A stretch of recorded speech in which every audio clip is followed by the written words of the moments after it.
তা আপনি যাকে দেখলেন পাথর দিয়ে মাথা ফাটিয়ে দেওয়া হচ্ছে, উনি হচ্ছেন মাওলানা মানুষ, জানা অনুপাতে আমল করেননি, খালি বলেছেন কিন্তু আমল করেননি।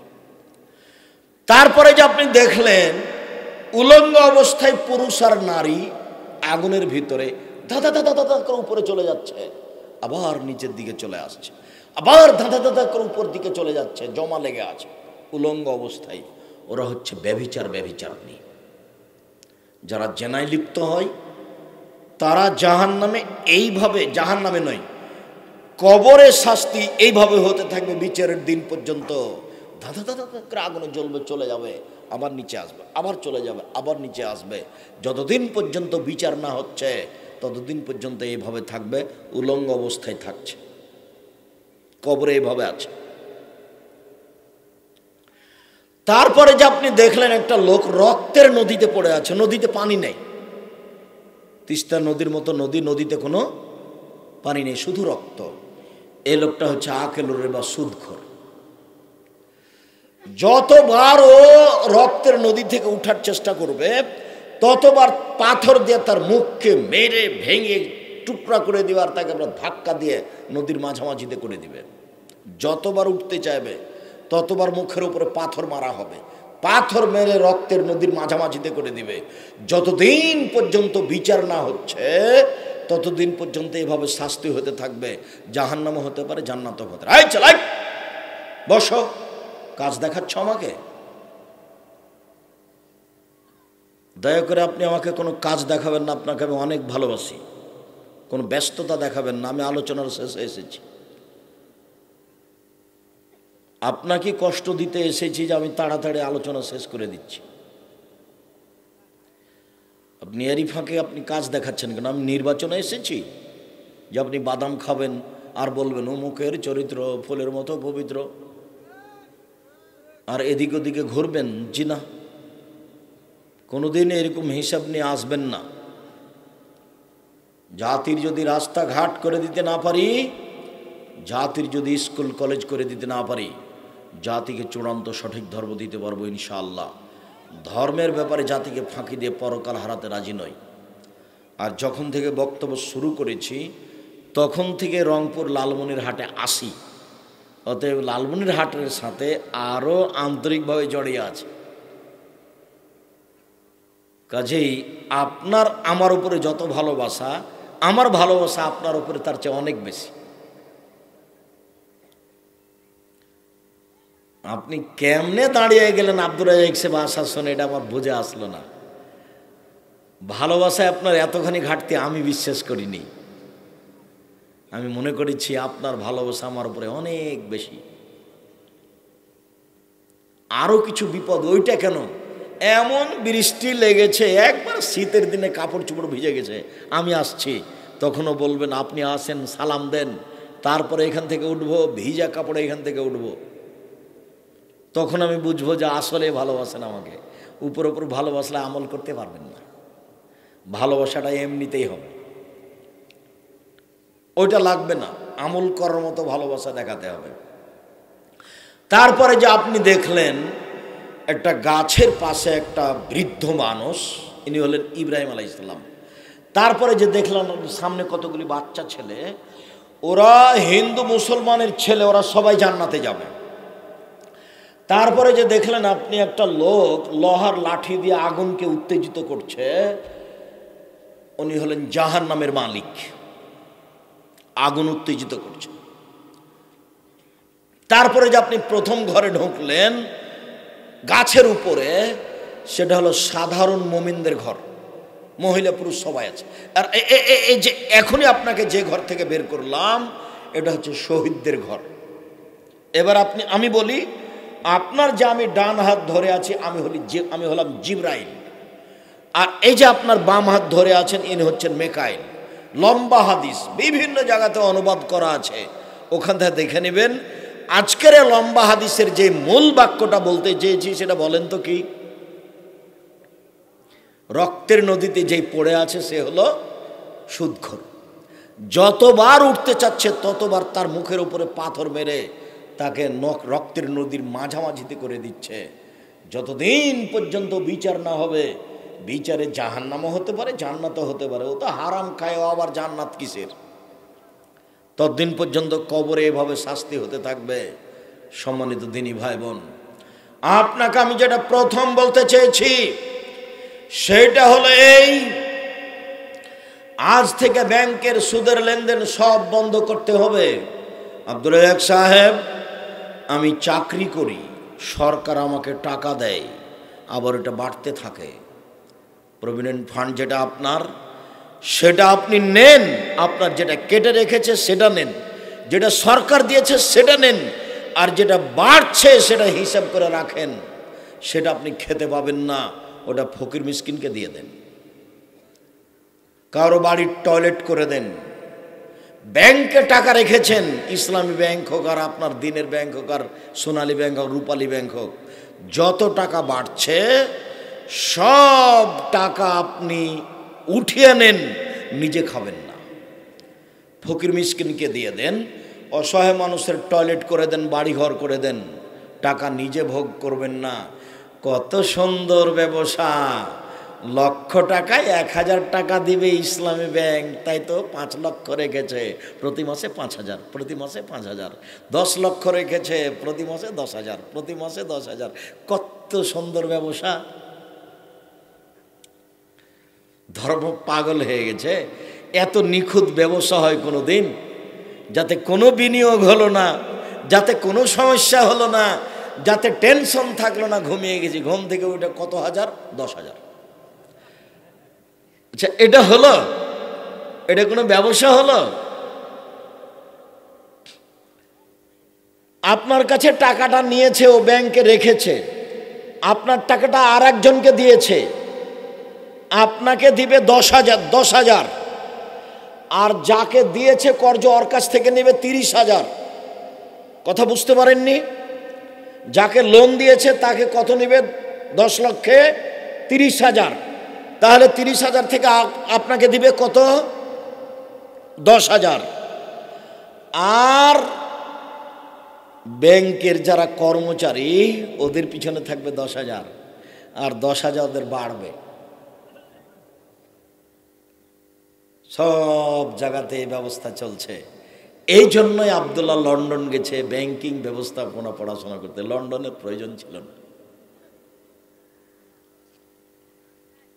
ঘটনা কি, মদিনা বিশ্ববিদ্যালয় ছেড়ে চলে যাবে? এটা তো হয় না।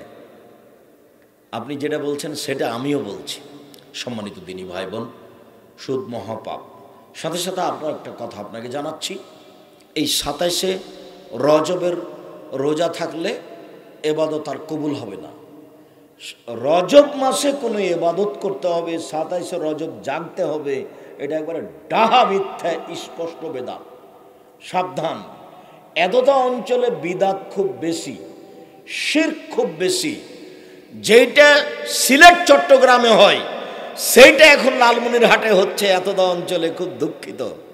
আমি তো মনে করি, মানুষকে বলি উত্তরবঙ্গে শিরক নাই, উত্তরবঙ্গে বিদাত নেই। বিদাত তো রেখে এসেছি চট্টগ্রামে, শিরক রেখে এসেছি চট্টগ্রামে। সেটা কেন বৃহত্তর রংপুরে, সেটা কেন বৃহত্তর দিনাজপুরে? জি না। যার কারণেই চিন্তা ভাবনা করেই রংপুর দিনাজপুরের জন্য প্রতিষ্ঠান খোলা হলো জামিয়া সালাফিয়া তেঘরা বিরল দিনাজপুর। সম্মানিত দিনী ভাই বোন, সামনের শুক্রবারে, আগামী জুমায়, আজ কি বার? রবিবার। সামনের জুমায় শুক্রবারের খুতবাতে থাকবো আপনাদের দিনাজপুরের তেঘরা বিরল দিনাজপুরে জুমার টাইমে ইনশাআল্লাহ। সবাইকে আমি আন্তরিকভাবে যাওয়ার জন্য অনুরোধ জানাচ্ছি। উপস্থিত দিনী ভাই বোন, চিরদিনের জন্য 27শে রজব নামে কোনো ইবাদত করাকে বন্ধ করার জন্য ঘোষণা জানাচ্ছি। এটা হলো স্পষ্ট বিদাত। বিদাত করে পরকাল হারাবেন না। 100 জনকে জিজ্ঞাসা করে যেটা শিরক নেকির নামে সেটা ছেড়ে দেবেন। 100 জনকে জিজ্ঞাসা করে যেটা বিদাত ইবাদতের নামে সেটা ছেড়ে দিবেন। ওটা বেদাত, তবু মনে করছে এটা নেকির কাজ। আল্লাহুম্মা সাল্লি আলা সাইয়্যিদিনা মাওলানা নাবিয়ানা মুহাম্মদ। মানুষ এটা বলবে পাপ মনে করে, কি না নেকি মনে করি করবে। 27 রজব রোজা থাকবে পাপ মনে করে কি নেকি মনে করে। একবার উমরা করতে গিয়ে 10-12টা উমরা করছে, একটা বাপের নামে, একটা মায়ের নামে, খালার নামে, তো কি পাপ মনে করে করছে? তো নেকি মনে করে করছে। এক সফরে যদি 2টা উমরা করে তাহলে টাকাটাই বাতিল, আবার যেতে হবে, উমরাই বাতিল। হজ করতে গিয়ে যদি কয়েকবার আপনি উমরা করেন তাহলে হজটাই বাতিল, আবার যেতে হবে পরের বছর। কেন? বিদাত করে যে তার ইবাদত কবুল হবে না, শিরক করে যে তার ইবাদত নষ্ট হয়ে গেছে। শিরক করলে কি হয়? ইবাদত নষ্ট হয়ে যায়। বিদাত করলে কি হয়? ইবাদত কবুল হয় না। বিদাত করলে ইবাদত কবুল হয় না। সাবধান। শাবান মাসে একটানা 15 দিন সিয়াম রোজা থাকবেন, একটানা। 2 দিন থাকবেন না, 15 শাবান থাকবেন না। কলকারখানা, অফিস আদালত, কোর্ট কাচারি বন্ধ করে আপনি একদিন সিয়াম থেকে সব কিছু করে নিয়েন না। শাবান মাসের 1 থেকে 15 তারিখ একটানা সিয়াম থাকবেন। রজব মাসে কোনো কিছু করবেন না, করলেই ইবাদত বাতিল হবে আর কবুল হবে না। প্রতি মাসে 3টে, 13, 14, 15 বাস করেন। প্রতি বৃহস্পতিবার, শুক্রবার করেন। সাপ্তাহিক রিপোর্ট আল্লাহর কাছে পেশ করা হয় কোন কোন দিনে? বৃহস্পতিবার আর সোমবার। আমাদের নবী চাইতেন, আল্লাহ আমার রিপোর্টটা তুমি একটু সিয়াম অবস্থায় দেখো, এ নাও আমার রিপোর্টটা দেখো, আমি সিয়াম আছি। উনি এই জন্য এই 2 দিন ভালোবাসতেন। তো শাবান, বাৎসরিক রিপোর্ট পেশ করা হয় শাবান মাসে। বাৎসরিক রিপোর্ট পেশ করা হয় শাবান মাসে। তার জানা ছিল না সেই দিন কোন দিন। তখন এই প্রতিদিনই থাকতে একটানা 15 দিন, একটানা 20 দিন, 25 দিন, কবে যে হয় আজ মনে হয়, কবে যে হয় আজ মনে হয়। যার কারণে প্রতিদিনই থাকতে থাকতে একবারে মাস শেষ করে দিয়েছে। আর আমাদের মৌলানা সাহেব কিভাবে জেনে নিলেন? সেটা হলো 15 শাবান। অবাক, একদিনই ধরে নিলেন। এরই নাম হলো উজ্জ্বল শরীয়তে স্পষ্ট বিদাত। সাবধান। মাগরিবের পরে 6 রাকাত সালাতুল আওয়াবিন পড়বেন না, নাহলে ইবাদতই হারিয়ে যাবে। মাগরিবের পরে 2 রাকাত, এশার পরে 2 রাকাত, বাস। আব্দুর রাজ্জাক সাহেব কি করব? তাহাজ্জুদ পড়েন, 8 রাকাত তাহাজ্জুদ পড়েন। আর কি করব? মাঝে মধ্যে ওযু করে 2 রাকাত পড়বেন, এই তো। আর কি করব? ফজরের সালাতের পরে ইশরাক পড়বেন। বিস্তারিত বিবরণ দেওয়া আছে। সম্মানিত দিনী ভাই বোন, আপনাকে সুদের মতো মহাপাপ থেকে বিরত থাকার অনুরোধ জানিয়ে, লেনদেন যত আছে কিস্তিতে সুদের সব কিছু, ডিপিএস টিপিএস যা কিছু আছে, ডিপিএস বাতিল।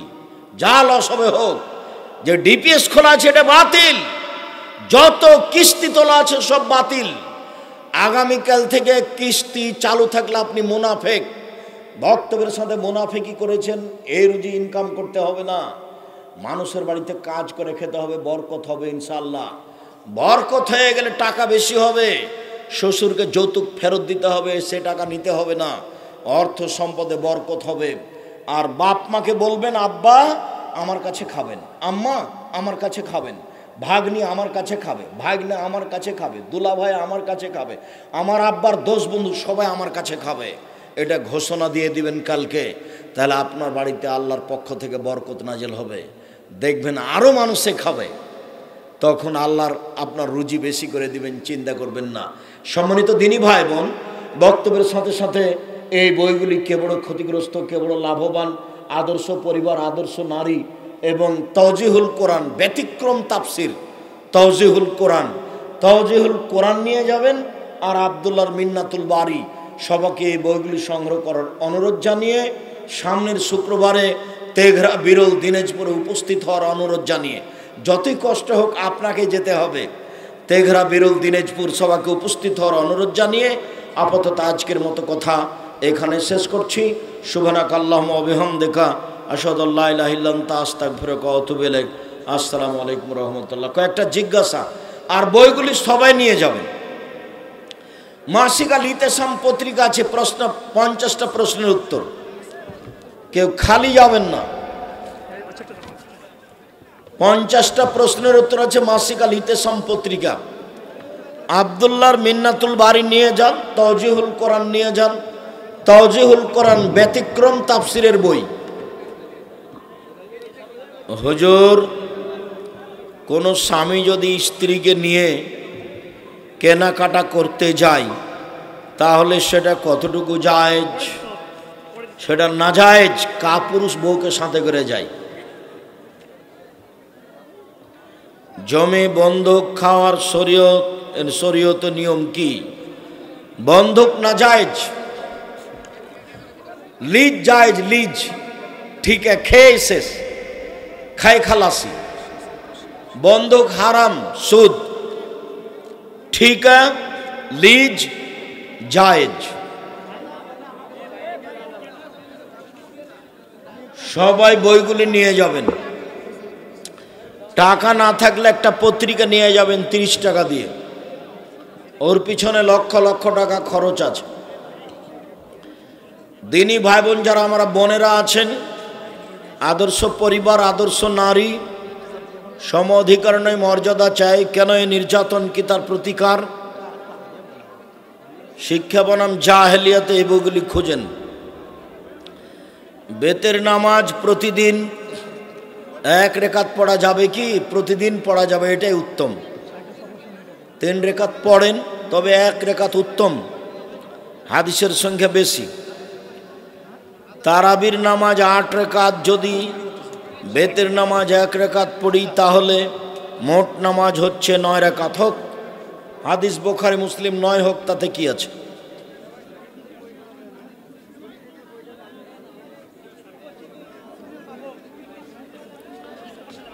শায়েখ আসসালামু আলাইকুম, নামাজের পরে সম্মিলিতভাবে হাত তুলে মোনাজাত করা যাবে কি? সবাই মিলে হাত তুলে মোনাজাত করা বিদআত। হাত তুলে মোনাজাত করা একটি গুরুত্বপূর্ণ ইবাদত।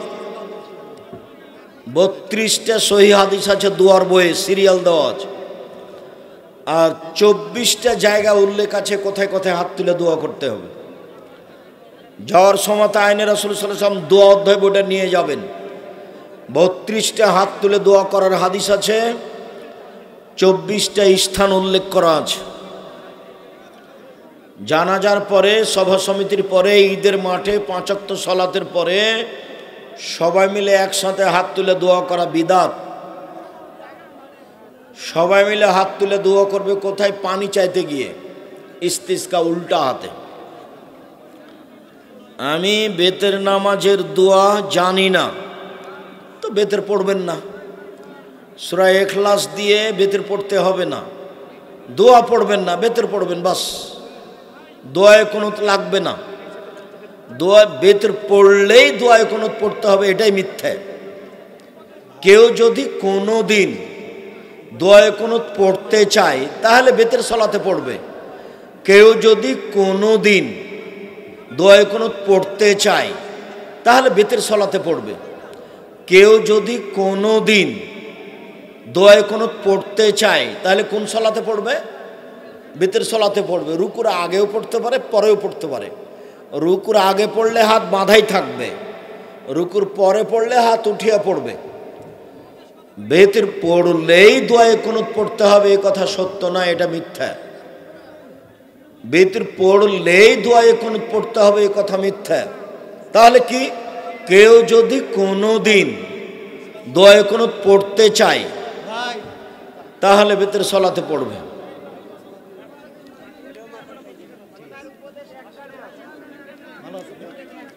প্রথমে আমার সালাম নিবেন, আসসালামু আলাইকুম। হুজুর, ফরজ নামাজের পরে মোনাজাত, আসসালামু আলাইকুম, একই পাপ বারবার করলে আল্লাহ কি ক্ষমা করবেন? বারবার অনুতপ্ত সহকারে ক্ষমা চাইলে ক্ষমা করবেন ইনশাআল্লাহ। আসসালামু আলাইকুম, ছোট ছোট কোনো নেক আমল করার মাধ্যমে আল্লাহর কাছে প্রিয় বান্দা হয়ে উঠা যায়। তাসবিহ, তাহলিল, সুবহানাল্লাহ, আলহামদুলিল্লাহ, আল্লাহু আকবার, এগুলো বেশি বেশি বলতে হবে। ইস্তেগফার, আস্তাগফিরুল্লাহ ওয়া আতুবু ইলাইহি, তাহলে কাছে যাওয়া যাবে। হুজুর, আপনাকে সালাম এবং অসংখ্য ভালোবাসা, জাযাকাল্লাহ খাইর।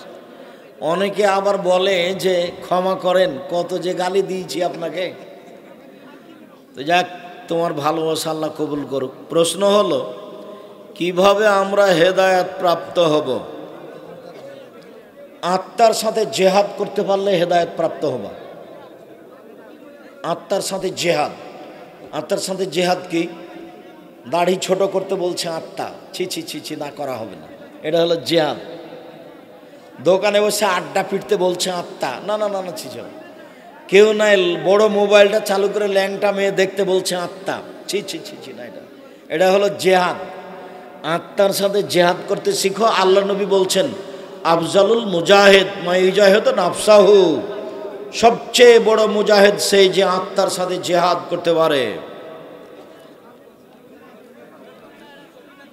বেতের সালাত 1 রেকাত, 3 রেকাত, 5 রেকাত। হুজুর, আমরা ছেলেরা শীতের সময় পাও মোজা পরি, বোট জুতা পরি, আবার পশমি টুপি পরি। দেখা যায় আমাদের শরীরের চোখ দুটো ছাড়া অন্য কোনো স্থান দেখা যায় না। আমাদের কিভাবে থাকা যাবে? এভাবেই থাকবা। কি জিজ্ঞাসা করলে? কিছু হয়নি। শীতের দিনে তো এভাবেই থাকবা। শায়েখ আমাদের পাশের এলাকায় জুমার দিনে তারা 2 আজান দেয়।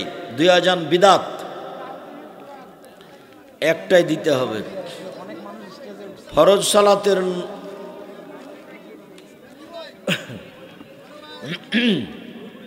স্টেজে কেউ উঠতে পাবে না।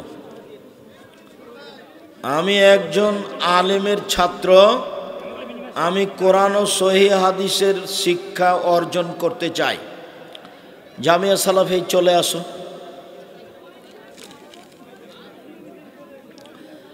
আসসালামু আলাইকুম শায়েখ, আমার নাম নাজমুল হক। একদিনে 40টি সালাম দিলে কি কেউ ওই দিনের জন্য জান্নাতি হবে? না, এটা কি কথা?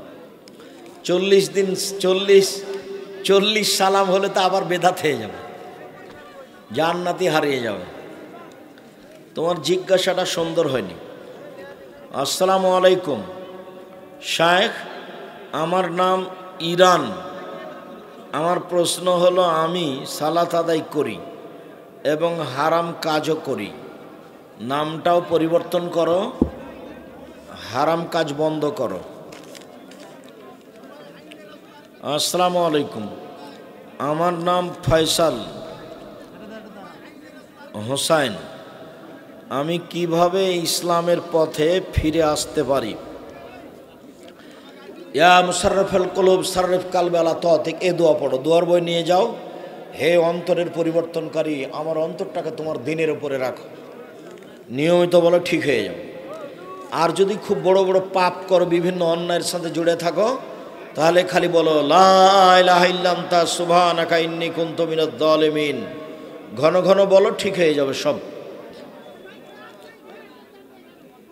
হুজুর, আমি নাইম, আমি একজন মেয়ের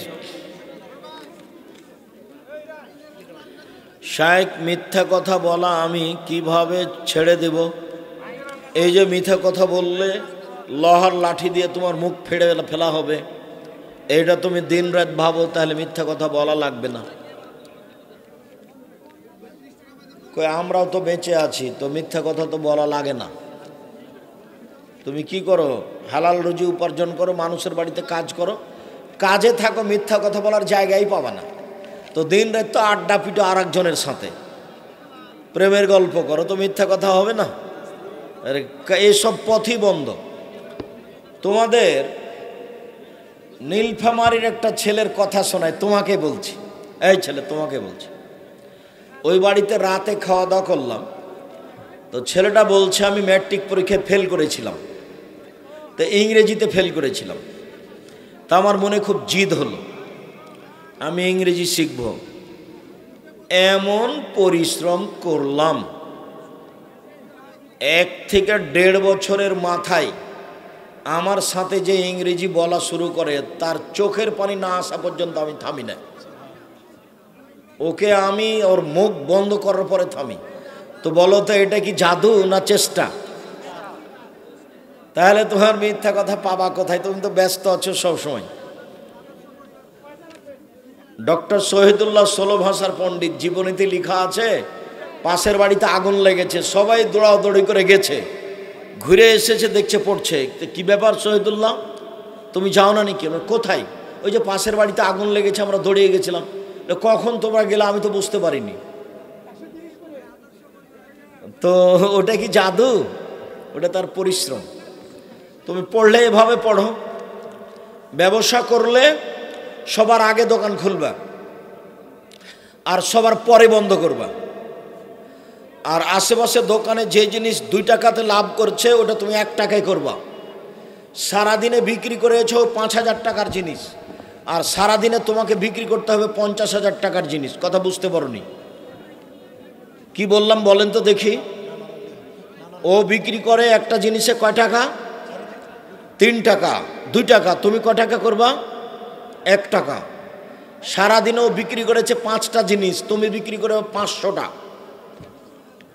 এমনভাবে ব্যবসা করো 3 বছরের মধ্যে পুরো লালমনিরহাট দখল করব।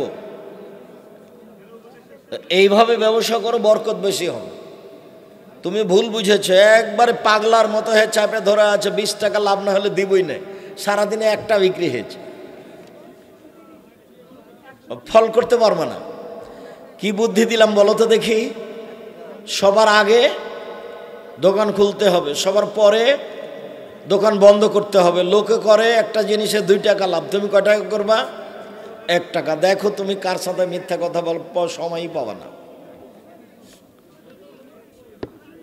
হাদিসে পাওয়া যায় আল্লাহর রাসূল 8 রাকাত তারাবি পড়েছে 2 সালামে। আমরা কেন 8 রাকাত 4 সালামে পড়ি? তো শুধু এটাই পেয়েছ, 4 সালামে আছে, ওটাও যা আছে। তোমার বুদ্ধি কখনো হবে? প্রায় সব হাদিসই 2 রাকাত 2 রাকাত, মাসনা মাসনা। তাহলে 8 রাকাতে কয়টা সালাম হবে? 4টা। 2 সালামে আমরাও পড়তে পারি। আমরা যে রমজান মাসে তারাবির সালাতে বিতির সালাত জামাতে পড়ি, এই বিতির সালাত আল্লাহর রাসূল কি জামাতে পড়তেন? এইটা তিনি জামাতে পড়েনি, তবে নফল সালাত জামাতে পড়া যায়, আর এটাও নফল, এই জন্য এটাও জামাতে পড়া যায়। আল্লাহর নবীর পাশে আর একজন দাঁড়িয়ে গেছে, পড়েছেন। অনেক হাদিস আছে আল্লাহ রাসূল সুন্নাত নফলে কি করেছেন? জামাত করেছেন। ওরই ভিত্তিতে ফরজ যেমন জামাত করে পড়া যায়, নফল সুন্নাতও তেমন জামাত করে পড়া যায়। আল্লাহর রাসূল সারা আদায় করেছেন না, 3 দিন করেছেন, তারপর বন্ধ করেছেন ভয়ে। এখন তো আর সেই ভয় নেই। দাওয়াতের বাড়িতে খাবার খাওয়া হলে, খাবার খারাপ হলে তার মুখের উপরে কি বলে আসতে হবে? কিছু বলতে হবে না, চুপ থাকতে হবে, পরে পরামর্শ দিতে হবে। ফরজ সালাতের পর মহিলারা কি একাকীভাবে হাত তুলে মোনাজাত করতে পারে? সব সময় পারে, ফরজ হোক, নফল হোক, সুন্নাত হোক, এখন হোক, তখন হোক, যখন হোক, হাত তুলে দোয়া যখন তার ইচ্ছে। ব্যক্তিগত ব্যাপার। হিন্দুদের থেকে দান সাহায্য নেওয়া এবং দেওয়া যাবে কি? হ্যাঁ, অনেক হাদিস। ওটাই তো মানুষকে বোকা বানিয়েছে, যে আব্দুর রাজ্জাক বলেছেন হিন্দুর টাকা দিয়ে কাবা ঘর বানানো আছে। হিন্দুর টাকা দিয়ে কাবা ঘর বানানো আছে না? পৌত্তলিক যারা মূর্তি পূজা করে তাদের, এরা মূর্তি পূজা করে ভারত, বাংলাদেশ, পাকিস্তানের হিন্দুরা। এদের মূর্তির নাম সরস্বতী, ভগবতী, কালী, দুর্গা। আর মোহাম্মদ সাল্লাল্লাহু আলাইহি সাল্লামের চাচা, আত্মীয় স্বজনের বংশের লোকেরা যে মূর্তির পূজা করতো তার নাম লাত, মানাত, উজ্জা, বলে, এগুলো একই পূজা। ওদের টাকা দিয়েও কাবা ঘর বানানো আছে। তাই বলা হয়েছে অমুসলিমের টাকা হলে হারাম হবে, এই কথা নয়। হিন্দুর টাকা দিয়ে ঘর বা মসজিদ বানানো যায়, হিন্দুর টাকা দিয়ে ইফতার করা যায়। হারাম টাকা হলে হারাম। জানাজার সালাতে সানা এবং সূরা ফাতিহা পড়তে হবে, সানা পড়তে হবে না, ফাতিহা পড়তেই হবে। আল্লাহ কোন পাপ ক্ষমা কোনো পাপ ক্ষমা করলে, কোন পাপ ক্ষমা করলে তাকে বিচারের মাঠে সবার সামনে প্রকাশ করা? জি না, ক্ষমা করলে আর দেখানো হবে না, ক্ষমা করলে আর কাউকে দেখতে দিবেন না। নামের আগে শায়েখ এবং শেষে মাদানি, সেটা নিয়ে কত হইচই দেখলে তোমরা, আমরা কোনোদিন বলিনি। তবে শায়েখ আলেম মানুষকে ওই হাদিসে আগের বড় বড় বিদ্বানেরাই বলতেন, বড় বড় বিদ্বান আগেকার লেখকরা শায়েখ বলে রেখেছে। আলেম ওলামাকে শায়েখ বলা শিরক বেদাত কিছু নয়, বরং ভালো। তারপরে আমি কোনোদিন কাউকে শায়েখ লিখতে বলিনি, আর যে বলেছে তার ওটা ভুল হয়েছে। আমার বাবা মা নামাজ আদায় করে না, তারা যদি হারাম উপার্জন করে আমাকে ভরণ পোষণ দেয়, তাদের হারাম উপার্জন খেয়ে আমার নামাজ কবুল হবে কি?